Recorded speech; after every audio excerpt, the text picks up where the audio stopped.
जय हिंद। कैसे हैं आप लोग? होपफुली बहुत अच्छे होंगे आप। और बात करते हैं कार्बोहाइड्रेट बायोमोलिक्यूल्स। आज जो हमारी लास्ट क्लास है, ये पूरी यूनिट जो है हम बाइंड अप करेंगे। आज जो नया सीखने वाले हैं वो पॉलीसैकेराइड।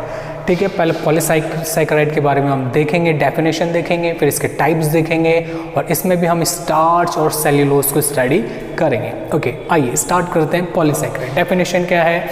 नाम हम पहले देख चुके हैं। पॉलीसैकेराइड जो है वो क्या है कि कार्बोहाइड्रेट और ऐसे कार्बोहाइड्रेट है जिनमें बहुत सारे मोनोसैकेराइड्स यूनिट बाइंड होती है वाया ग्लाइकोसाइडिक लिंकेज। तो हम इसे मेंशन कर लेते हैं कि है क्या ये। आइए, polysaccharide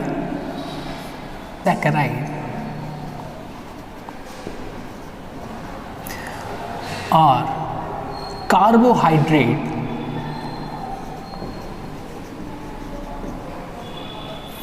in which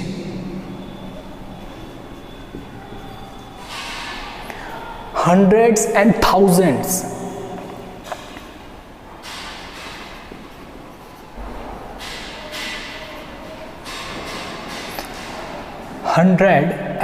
thousands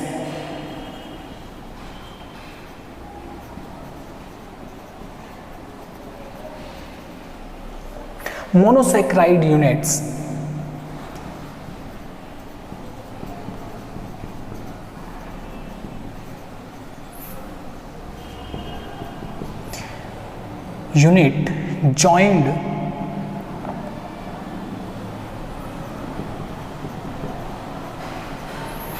joined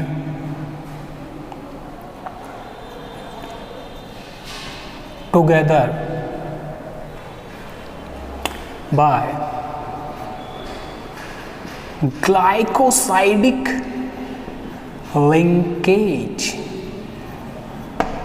तो ये तो हो गई डेफिनेशन गाइस कि क्या होती है डेफिनेशन। तो सिंपल सी डेफिनेशन है। पॉली का मतलब है बहुत सारे, और क्या मोनोमर्स या आप बोल सकते हो मोनोसैकेराइड जो हैं वो प्रेजेंट होते हैं। अब कितने सारे नंबर जो है हमने बता रखा है यहाँ पे कि भैया थाउजेंड्स हो सकते हैं और हंड्रेड्स में हो सकती है ये मोनोसैकेराइड्स यूनिट। ठीक है, यानी कहने का मतलब ये है कि अगर हम इसका हाइड्रोलाइसिस करते हैं, जब इसे ब्रेक डाउन करते हैं, जितने भी ग्लाइकोसाइडिक बॉन्ड जो हैं जिनसे लिंक्ड हैं, जब इनको ब्रेक करते हैं तो हमें बहुत सारे मोनोसैकेराइड्स मिलते हैं। तो ये इसकी होगी डेफिनेशन। अब बात करते हैं इसके टाइप्स की।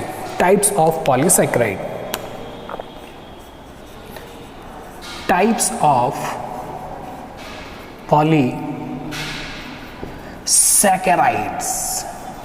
ध्यान रखिएगा, आज की पिक्चर का हीरो पॉलीसैकेराइड।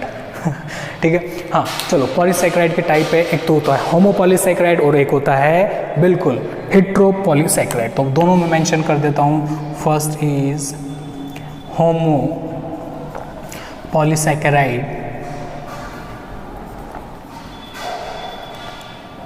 और second one is हेट्रोपॉलीसैकेराइड।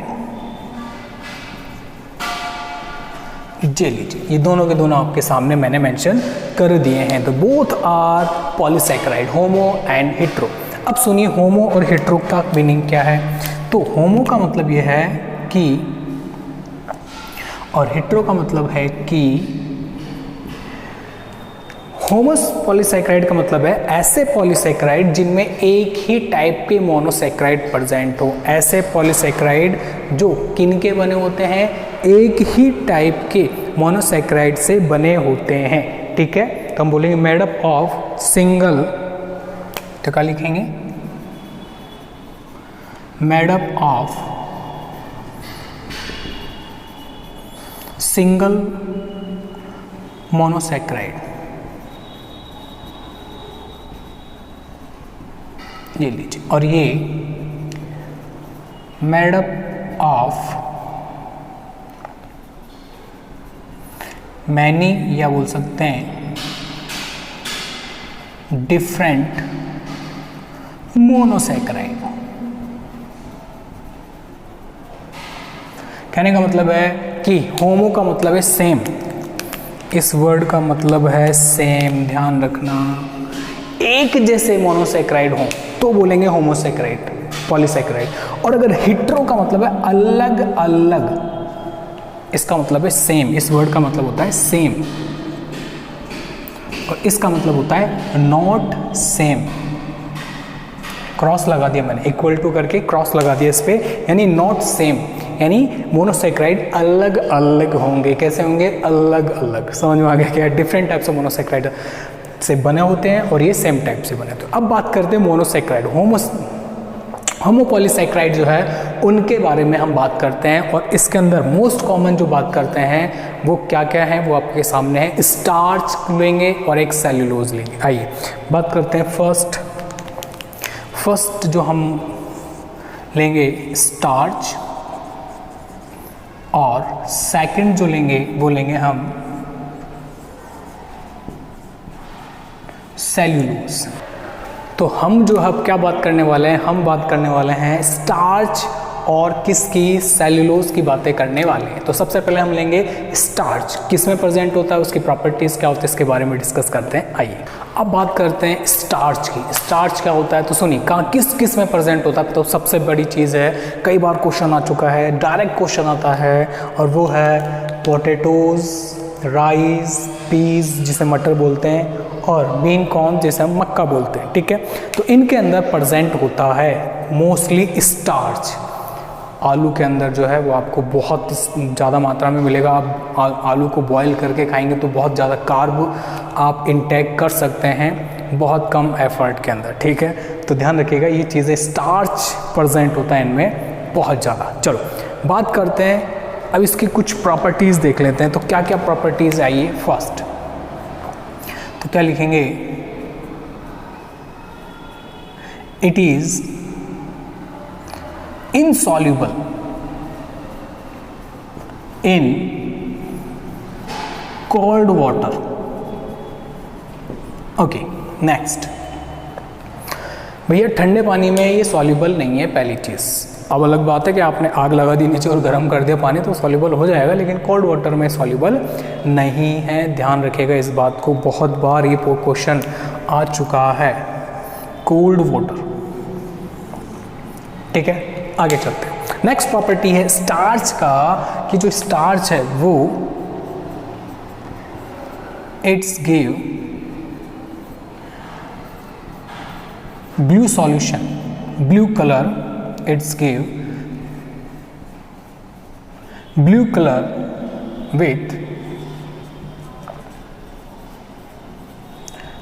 Iodine solution. ये क्वेश्चन भी बहुत बार आया है कि आयोडीन के साथ में स्टार्च को आप रिएक्शन कराते हैं तो कैसा कलर देता है? Blue blue blue.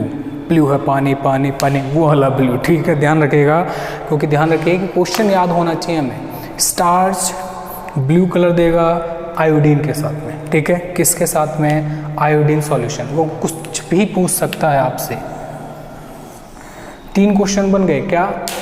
कि ब्लू कलर मिलता है, किसकी रिएक्शन कराते हैं?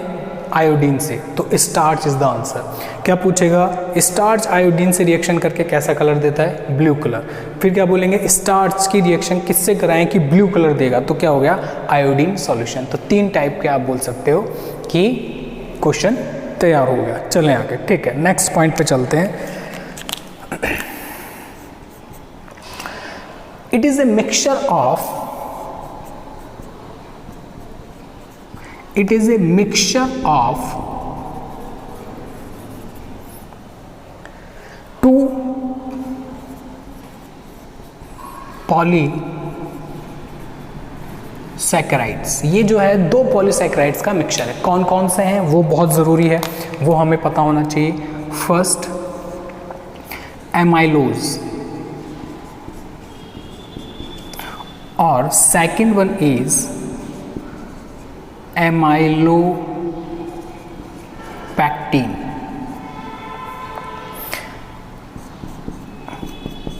ठीक है, ये मैंने आपको बताया है। एमाइलोपैक्टिन और एमाइलोज जो है वो स्टार्च, दोनों मिलके स्टार्च बनाते हैं। ध्यान रखिएगा, क्या बोला मैंने कि पॉलीसैकेराइड है स्टार्च। Okay clear. स्टार्च जो है अमाइलोज और अमाइलोपैक्टिन से मिलके बना है, और ये दोनों जो हैं ये दोनों भी क्या है, पॉलीसैकेराइड हैं।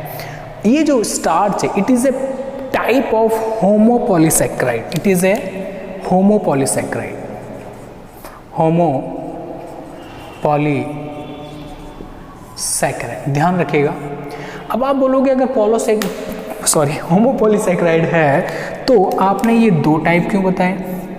देखिए दो टाइप तो है, लेकिन इनके जो मोनोसैकेराइड्स हैं, इनमें जो मोनोसैकेराइड्स यूनिट्स प्रेजेंट है वो ग्लूकोज है, ठीक है। लेकिन इसमें ध्यान रखिएगा कि इनका भी परसेंटेज हमें पता होना चाहिए।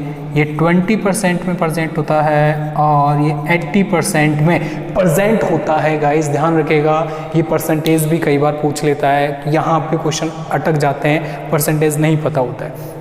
चलो अब बात करते हैं एमाइलोज जो है, इट इज़ ए सॉल्यूबल, ये जो है वाटर सॉल्यूबल है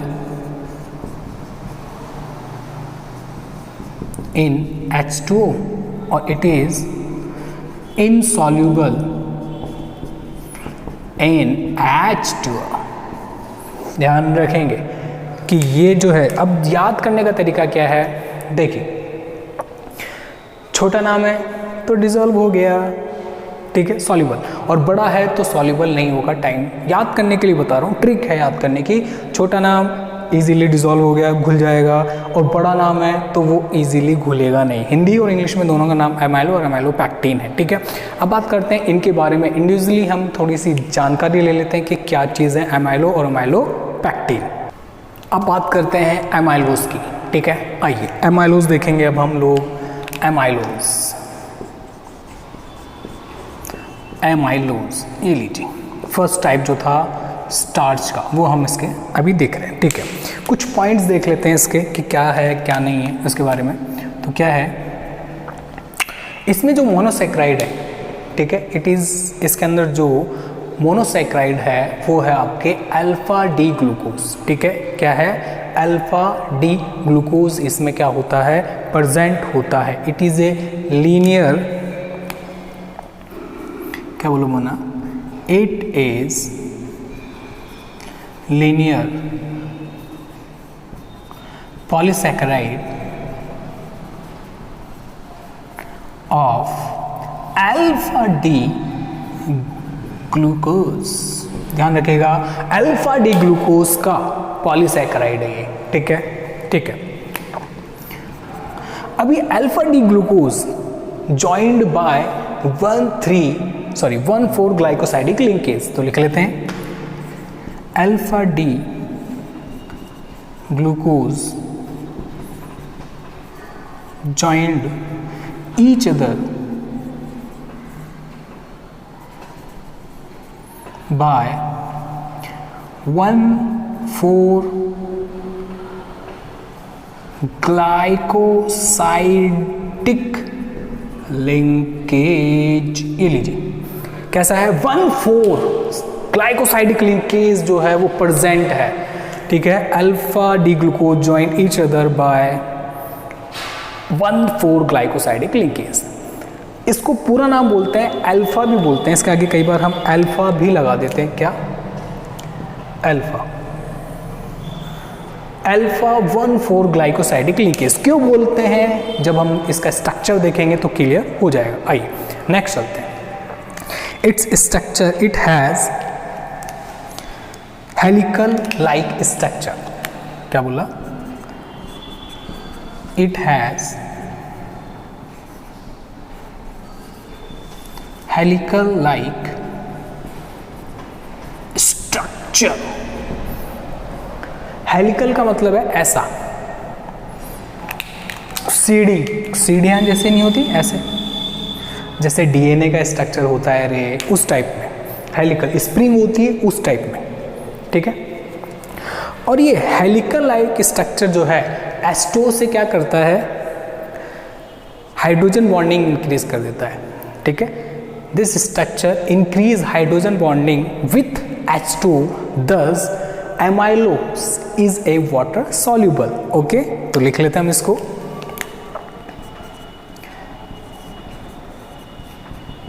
हेलिकल स्ट्रक्चर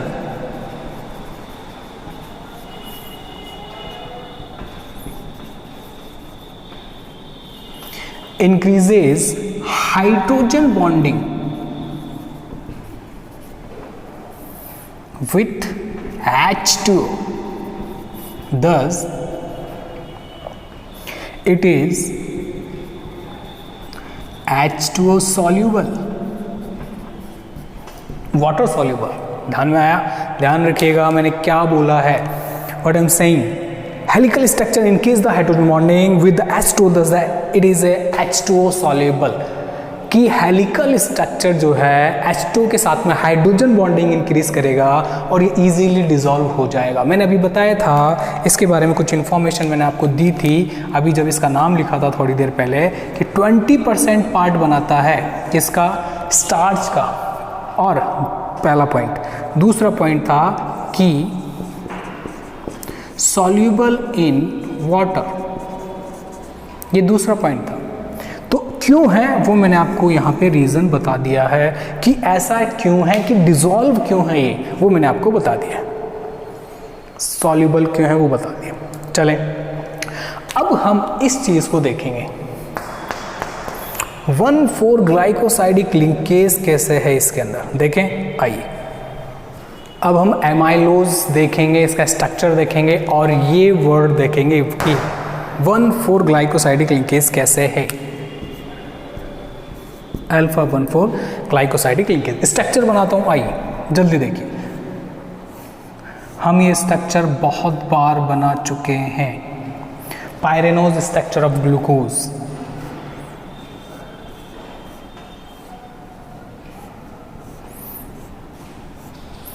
ठीक है. छोटा है तो हम बड़ा बना लेते हैं, और बड़ा बना लेते हैं, और बड़ा बनाते हैं, और बड़ा बनाएंगे. देखिए ये लीजिए,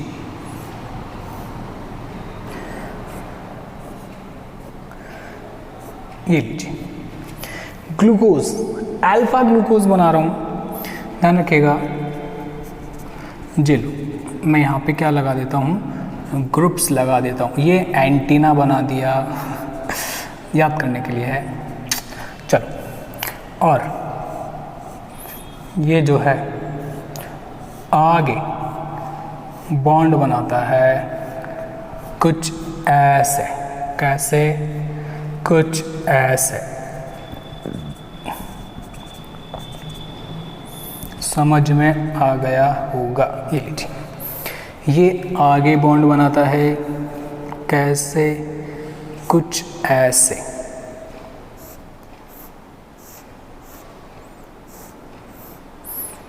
ये सॉरी, यहाँ ऑक्सीजन आएगा रे. ये लो, ये लो, यहाँ पे एंटीना CH2OH. ध्यान रखिएगा, एंटीना का मतलब है कि आपको पता हो जाए, स्ट्रक्चर रट जाए, ऑन टिप्स हो जाए बस.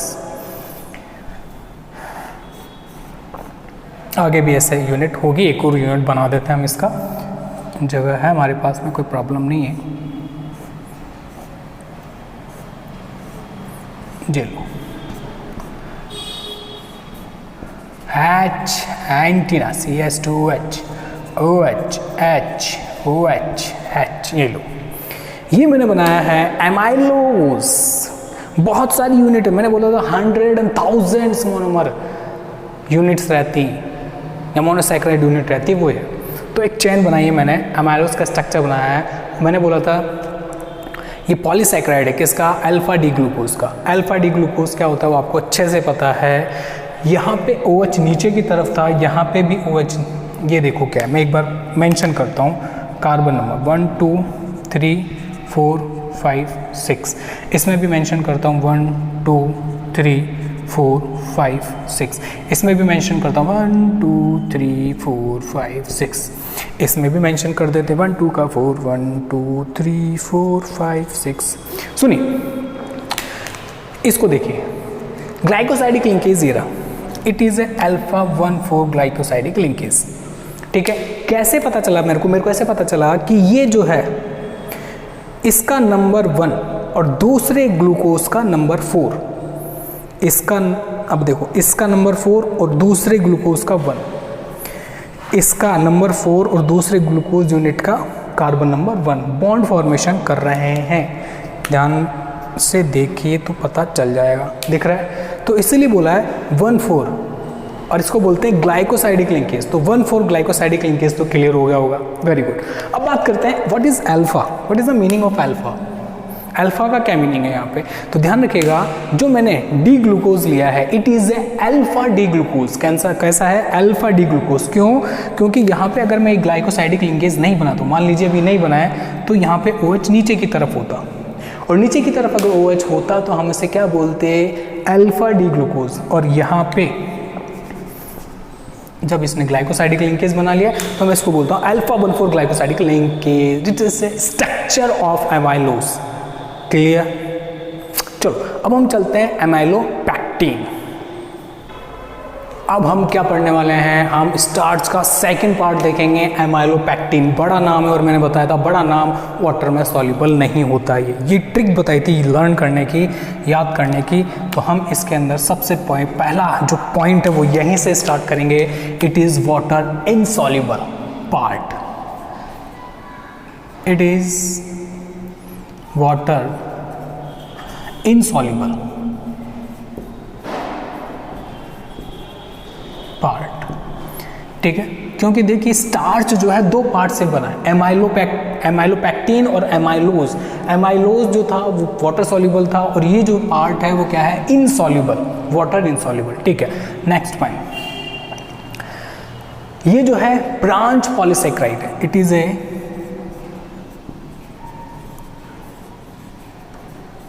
Branch polysaccharide. कैसा है, ब्रांच पॉलीसेकेराइड, ओके। नेक्स्ट, इसमें जो है 1,4 और 1,6 ग्लाइकोसाइडिक लिंकेज प्रेजेंट होते हैं। क्या, 1,4 एंड 1,6 ग्लाइकोसाइडिक लिंकेज प्रेजेंट। दोबारा बोल रहा हूं कि भैया 1,4 और 1,6 ग्लाइकोसाइडिक लिंकेज प्रेजेंट होते हैं। अब कैसे होते हैं वो तो स्ट्रक्चर देखेंगे तब पता चलेगा। तो ये कुछ पॉइंट है जो हमें पता होना चाहिए, ठीक है। दिख रहा होगा आप लोगों को होपफुली, ओके, क्लियरली दिख रहा है। अब बात करते हैं इनके स्ट्रक्चर की, ठीक है। तो आइए स्ट्रक्चर पे चलते हैं। अब इसमें आपको 1,4 और 1,6 दोनों जो है वो बॉन्ड दिखाऊंगा, ठीक है। आइए देखिए, सबसे पहले क्या करते हैं हम, जो है वो बना लेते हैं इसका स्ट्रक्चर। ऑब्वियसली बात है, स्ट्रक्चर से पता चलेगा। आइए तो स्टार्ट करते हैं, यहाँ से स्टार्ट कर लेते हैं बनाना। ये लीजिए, ये ग्लूकोज पायरोनोस का स्ट्रक्चर बना दिया, स्केलेटन बना दिया, स्ट्रक्चर तो नहीं। और H, ये एंटीना लगा दिया सबसे पहले हमने, ये काम हम सबसे पहले करेंगे। ओके, ये बाकी के जो ग्रुप हैं वो वो हम लगा देते हैं जहाँ पे हमें कोई काम नहीं। एक और ग्लूकोज का यूनिट में बना रहा हूँ यहाँ पे, ठीक है। ये लीजिए H, इन दोनों को मैं बॉन्डेड कर देता हूँ, बॉन्ड फॉर्मेशन कर देता हूँ। इनके बीच में एंटीना लगा दिया यहाँ पे। एंटीना का मतलब अब पता होना चाहिए कि मैं किसकी बातें कर रहा हूँ।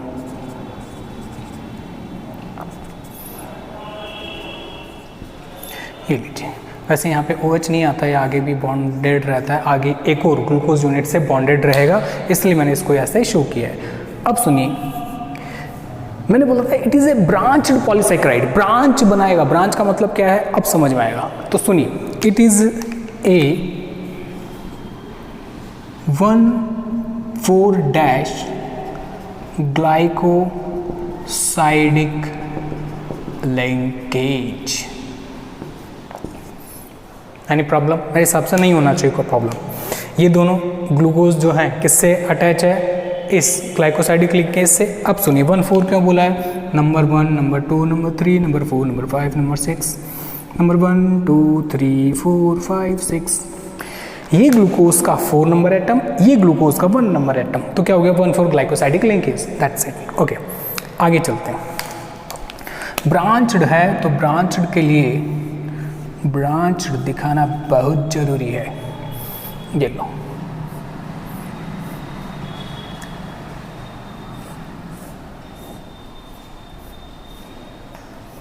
ये लो, और ऐसा ही एक और बना लीजिए, सॉरी यहाँ ऑक्सीजन टपकाएंगे, ये लीजिए, और बाकी का ऐसा तो क्या मतलब जो ग्रुप्स हैं वो रहेंगे, ये लीजिए HOH। अब तो ऑन टिप्स हो जाना चाहिए, हो गया होगा बिल्कुल। एंटीना,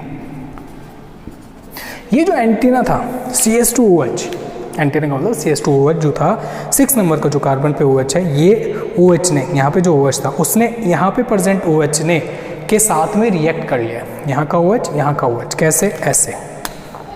इसको हटा के बता रहा हूँ, यहाँ OH था और यहाँ पे CS2OH ऐसे थे, इन दोनों ने रिएक्ट किया, यहाँ से H2 निकल गया, और जैसे ही H2 निकला, क्या निकला, जैसे ही H2 निकला तो क्या बन गया, कुछ ऐसा बन गया, ऑक्सीजन रहा रिमेनिंग। क्या है ये 1,6 ग्लाइकोसाइडिक लिंकेज, कौन सा ये, इट इज 1,6 ग्लाइकोसाइडिक लिंकेज। ध्यान से देखिए, नंबरिंग कर रहा हूँ, 1 2 3 4 5 6, 1 2 3 4 5 6। अब सुनिए, इस ग्लूकोज का 1 नंबर का कार्बन, इस ग्लूकोज का 6 नंबर का कार्बन ग्लाइकोसाइडिक बॉन्ड फॉर्मेशन कर रहा है, that's why it's called 1,6 glycosidic linkage. मेरे हिसाब से कोई प्रॉब्लम नहीं होनी चाहिए, बहुत ईजी है। और ये वाला 1,4 हो गया और ये वाला 1,6 हो गया, तो ब्रांच हो गई। पहले लीनियर देखा था हमने एमाइलोज में, और इसमें क्या हो गया, ब्रांच हो गई, एक नीचे ब्रांच डेवलप हो गई, इसके नीचे फिर एक और हो जाएगी ऐसे।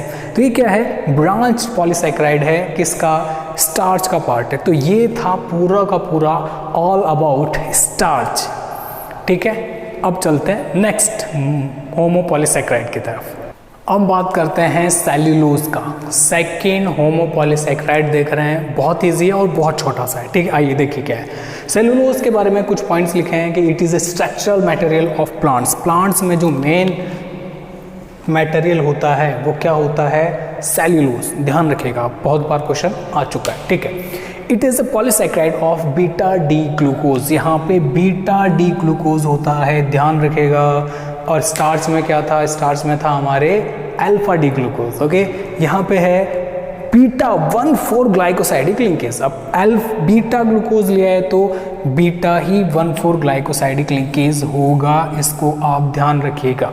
अब इसका स्ट्रक्चर कैसा है, वो स्ट्रक्चर मैंने यहाँ पे मेंशन कर रखा है, ध्यान से देखिए।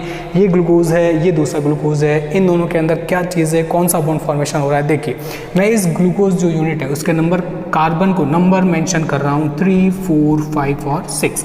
इसको भी मेंशन कर देते हैं 1 2 3 4 5 और 6। ध्यान से देखिए, ये जो ग्लूकोज है इसका नंबर 4 और ये ग्लूकोज यूनिट है इसका नंबर 1। तो ये क्या हो गया, कौन सा ग्लाइकोसाइडिक लिंकेज हो गया, 1,4 ग्लाइकोसाइडिक लिंकेज। कोई प्रॉब्लम, मेरे हिसाब से प्रॉब्लम नहीं होना चाहिए, सिंपल, बहुत बार देख चुके हैं हम ये, ठीक है। अब नेक्स्ट बात सुनिए कि ये जो ग्लूकोज है वो कैसा है। तो देखिए, अगर ये बॉन्ड नहीं बनाता तो देखो क्या होता, मैं यहाँ मेंशन करके बता रहा हूँ आपको। ये नंबर 1 कार्बन, इसकी बात कर रहा हूँ, यहाँ पे OH होता ऊपर की तरफ। बाकी का स्ट्रक्चर नहीं बना रहा हूँ मैं, बाकी का सेम है, बस ये बता रहा हूँ नंबर 1 कार्बन पे क्या पोजीशन होती जब ये बॉन्ड फॉर्मेशन नहीं कर रहा था। OH जब भी ऊपर होता है फर्स्ट कार्बन के अंदर, पायरेनोज या फ्लोरेनोज स्ट्रक्चर में, तो उसे बोलते हैं बीटा फॉर्म। क्या बोलते हैं, बीटा फॉर्म। तो ये बीटा फॉर्म में इधर आइए, इसमें ये ग्लाइकोसाइडिक लिंकेज बना रहा है, ये ग्लूकोज। इस ग्लूकोज के नंबर 1 कार्बन पे O ऊपर की तरफ है, यानी ऊपर से बॉन्ड बना रहा है, इसका मतलब है OH ऊपर होगा तभी इससे बॉन्ड बना रहा है। तो ऊपर होगा तो हम इसे क्या बोलेंगे, बीटा फॉर्म। तो 1,4 ग्लाइकोसाइडिक लिंकेज तो समझ में आ गया होगा, और इसके अंदर एक चीज़ और ऐड कर लें, बीटा। क्यों? क्योंकि both are beta D glucose. Okay, तो ध्यान रखिएगा, बीटा टी ग्लूकोज यूज में ले रहे हैं तो बीटा 1,4 ग्लाइकोसाइडिक लिंकेज बनेगा, ऑब्वियसली बात है। तो ये है सेल्यूलोज के बारे में। तो आज हमने बायोमोलिक्यूल्स कार्बोहाइड्रेट को क्या कर दिया गाइस, फिनिश कर दिया है। इसकी प्रॉब्लम क्लास जल्दी आएगी आपके। अगर वीडियो को शेयर नहीं किया तो शेयर कीजिए, लाइक कीजिए, और जो भी प्रॉब्लम आ रही कमेंट्स में पूछिए। ओके, हंसते रहिए, मुस्कुराते रहिए। जय हिंद।